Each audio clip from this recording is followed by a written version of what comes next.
السلام عليكم. هنتكلم النهاردة عن السلطان سليمان القانوني.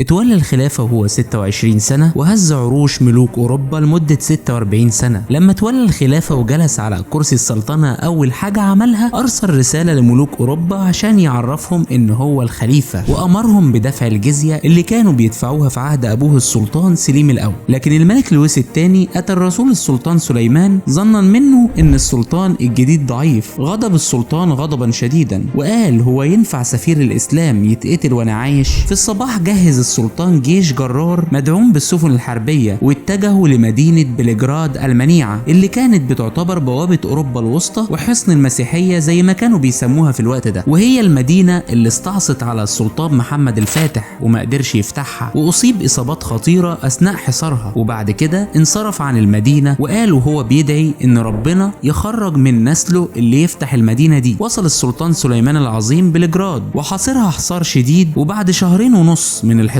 سقطت بلجراد في سنة 927 هجرية، وهي أحد أقوى المدن الأوروبية. نزل خبر سقوط بلجراد زي الصعقة على ملوك أوروبا، وخافوا خوف شديد من السلطان سليمان، وعرفوا إنهم قدام سلطان شاب ولكنه من طراز فريد وقوي، فذهبوا له ليعلنوا ولائهم وطاعتهم له. وقال المؤرخ الألماني إن السلطان سليمان كان أخطر عليهم من صلاح الدين. بعت لهم ملوك أوروبا وروسيا والبندقية عشان يهنوا السلطان سليمان بالفتح واعطوه الجزية رغما عنهم. لو عجبكم الفيديو ما تنسوش تعملوا لايك وشير وسبسكرايب وتفعلوا الجرس عشان يوصلكم كل جديد. شكرا ليكم والسلام عليكم ورحمة الله.